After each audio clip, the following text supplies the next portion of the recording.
கர்த்தருடைய பரிசுத்த நாமத்துக்கே மகிமை உண்டாவதாக. இன்றைக்கி கூட ஆதியாகமம் 31ஆம் அதிகாரத்தை பார்க்க போகிறோம்.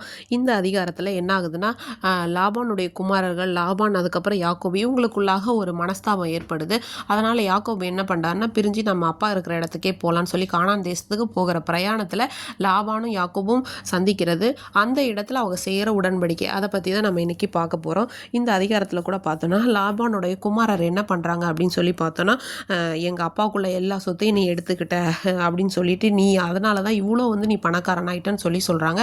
இதை யாக்கோபு பார்த்துட்டு அப்புறம் பார்த்தா லாபானோட முகமே வேறுபட்டிருக்கு. உடனே இவருக்கு ரொம்ப சங்கடமாயிடுச்சு. இவர் என்ன சொல்கிறாருன்னா, அவங்களோட மனைவிகள் ராகேல் அப்புறம் லேயால கூப்பிட்டு சொல்கிறாரு, என்னால் முடிஞ்ச வரைக்கும் நான் உங்கள் அப்பாவுக்கு என்ன பண்ணேன், வேலை செஞ்சு கொடுத்தேன், இதெல்லாம் உங்களுக்கு நல்லாவே தெரியும். ஆனால் உங்கள் அப்பா என்ன பண்ணார், 10 வாட்டி என் சம்பளத்தை மாற்றினார். ஆனால் வந்து எவ்வளோ தான் சம்பளத்தை மாற்றினாலும் என் தேவன் வந்து என்னது, உங்கள் அப்பா எனக்கு தீங்கு செய்ய அவர் வந்து இடம் கொடுக்கல. ஃபஸ்ட்டு என்ன சொன்னார், புள்ளி உள்ளவைகள்லாம் ஒரு சம்பளமாக இருக்குன்னு சொன்னார். ஆடு புள்ளியாக வந்து குட்டி போட்டுச்சு. அடுத்து என்ன சொன்னார், கலப்பு நிறைமானவைகள்லாம் சம்பளமாக இருக்குன்னு சொன்னார். அப்புறம் கலப்பு நிறமானவைகள் தான் போட்டுச்சு. இந்த மாதிரி உங்கள் அப்பா என்ன வேணால் மாற்றலாம், ஆனால் தேவன் வந்து என்னோட சார்பில் இருந்தார் அப்படின்னு சொல்லி சொல்கிறாங்க. அப்போ வந்து தேவதூதன் வந்து யாக்கோபோட கனவுல வந்து தோண்டி என்ன சொல்லியிருக்காங்கன்னா, உனக்கு வந்து ஆடுகள் கடாக்கள் எல்லாம் கலப்பு நிறமும் புள்ளியும் வரி உள்ளவைகளும் உனக்கு வந்து என்ன ஆகுதுன்னா உன் கூட இருக்கும் அப்படின்னு சொல்லி சொல்கிறாங்க.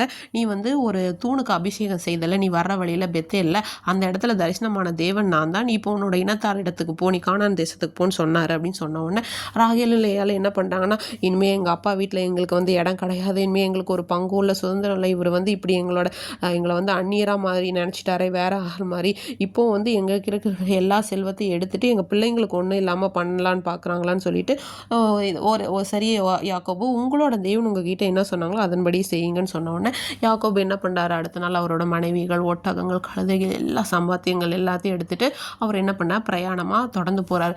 இந்த சமயத்தில் லாபான் வந்து அவரோட ஆடுகளை பராமரிக்கிறதுக்காக மயிர் கத்தரிக்கிறதுக்காக வந்து போயிருந்தார். அதனால அவர் வந்து ஒரு 3 நாள் கழிச்சு தான் யாக்கோபு போயிட்டார் அப்படிங்கிறதே வந்து தெரிய வந்தது. போகும்போது இந்த ராகேல் என்ன பண்ணாங்கன்னா, அவங்க அப்பா வீட்டு தெய்வத்தெல்லாம் எடுத்து ஒளிச்சு வச்சுட்டு போனாங்க.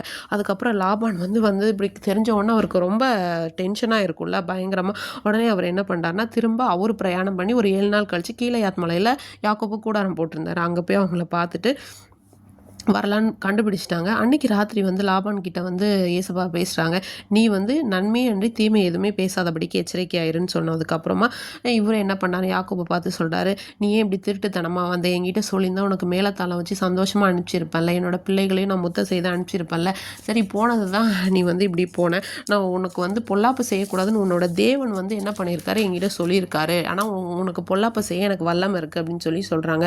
நீங்கள் போகிறதுனா போல் உங்கள் அப்பா வீட்டு மேலே இருக்கிற ஆசைனால ஏன் என்னோட பொருள் எல்லாம் நீங்கள் திருடிட்டு போகிறீங்க, என்னோட தெய்வத்தையும் எடுத்துகிட்டு போனேன்னு சொன்னோன்னே யாக்கோபு சொல்கிறாரு, உங்களோட குமாரத்தைகளை வந்து நீங்கள் வந்து பிடிச்சு வச்சுக்குவீங்க அப்படிங்கிற ஒரு காரணத்தினால மட்டும்தான் நான் அப்படி சொல்லாமல் வந்தேன். ஆனாலும் உங்களோட தெய்வத்தை நீங்கள் இங்கே இருக்கிற யார்கிட்ட பார்த்தாலும் அவங்கள நீங்கள் உயிரோட விட வேண்டாம், நீங்கள் அவங்கள வந்து கொன்று போடுங்கன்னு சொன்னதுக்கப்புறம் லாபான் என்ன பண்ணுறாரு, எல்லா கூடாரத்தையும் போய் தேடி பார்க்குறாங்க. அந்த நேரத்தில் பார்த்தோன்னா ராகேல் மட்டும் உட்கார்ந்துருக்காங்க அவங்க கூடாரத்தில். அப்போ அவங்க வந்து சொல்கிறாங்க, அப்பா நான் அவங்க முன்னாடி எழுந்திருக்கலாம்னு நினைக்க வேண்டாம், எனக்கு ஸ்திரீகளுக்குள்ள வழிபாடு இருக்குன்னு சொன்னோன்னே அவங்க வந்துடுறாங்க. உடனே யாக்கோபு வந்து ரொம்ப கோவம் வந்திருக்கும்ல, இப்போ ஒரு பொருள் இருந்து கண்டுபிடிச்சா பரவாயில்ல, இல்லை அப்போ லாபான் கிட்ட சொல்கிறாரு, நீங்கள் இவ்வளோ தூரம் ஒரு கோவமாக என்னை தொடர்ந்து வர்றதுக்கு நான் என்ன தப்பு பண்ணேன், என்ன துரோகம் பண்ணேன், என் தட்டு முட்டை எல்லாம் பார்த்தீங்க, உங்கள் வீட்டு தட்டில் என்ன இருந்தது, நான் எதை எடுத்துகிட்டு வந்தேன், இது இப்போ எடுத்துகிட்டு வந்திருந்தீங்கன்னா எல்லாத்தையும் இங்கே வைங்க, கடவுள் நியாயம் தீர்க்கட்டும், இந்த 20 வருஷம் உங்கள் கூட தானே இருந்தார். அவருடைய எப்படி சொல்கிறது, அவருடைய ஆதங்கள் அவருடைய மன அழுத்தம் எல்லாத்தையுமே கொட்டுறாரு. நான் இது வரைக்கும் பீருண்டுது அப்படின்னு இருந்துச்சுன்னா அதுக்கும் என்கிட்ட கேட்டு வாங்கினீங்க, பகலில் காணாமல் போச்சு, நைட்டில் காணாமல் போச்சு அப்படின்னாலும் என்ன பண்ணீங்க, எல்லாத்தையும் என் கையில் தானே கேட்டு வாங்கினீங்க, எனக்கு தூக்கம் கிடையாது, எவ்வளோ வேலை இருந்தது அப்படின்னு சொல்லி அவருடைய மன அழுத்தத்தெல்லாம் கொட்டார். மொத்தம் 20 வருஷம் உங்கள் கூட இருந்து இவ்வளோ வேலை செஞ்சுருக்கேன், ஆனாலும் நீங்கள் வந்து ஒருவேளை என்னோட பிதாவின் தேவனாகிய ஆபிரகாமின் தேவனும் ஈசாக்கின் பயபக்திக்குரியவரும் என்னோடு இராமற் போனால் நீங்கள் என்னை இப்போ வெறுமையாக தான் அனுப்பியிருப்பீங்க அப்படின்னு சொல்லிட்டு அவர் வந்து அவர் மேலே கோபமாக சொல்கிறாரு. அதுக்கப்புறம் இவங்க 2 பேருமே ஒரு உடன்படிக்கை மாதிரி பண்ணிவிட்டு அடுத்ததாக இதை தாண்டி நீயும் வரக்கூடாது அப்படின்லாம் சொல்லி 2 பேரும் பண்ணிவிட்டு லாபான் எழுந்து அதிகாலமே அவரோட இடத்துக்கு போகிறார். இவங்களும் பிரயாணப்பட்டு போகிறாங்க. இதுலேருந்து என்ன தெரியுதுன்னா, நாமும் கூட பழைய காரியங்களாகி நம்மிடத்தில் இருக்கிற காரியங்கள் எல்லாம் ஒழித்து போட்டு தேவனுக்கு பிரியமாய் நம்ம நடக்கும்போது ஆபிரகாம் ஈசாக் யாக்கோபின் பயபக்திக்குரிய ஒரு தேவன் வந்து நம்மளை ஒரு நாளுமே வெறுமையாகவே அனுப்ப மாட்டார். கர்த்தர் எந்த சூழ்நிலையாக இருந்தாலும், நமக்கு சூழ்நிலை எதிராக இருந்தாலும் நமக்கு சாதகமாக அதை திரும்ப பண்ணி நம்மோடு கூட இருந்து ஒவ்வொரு நாளும் நம்முடைய கரத்தை பிரித்து ஆசீர்வதித்து வழிநடத்துவாராக. ஆமேன்.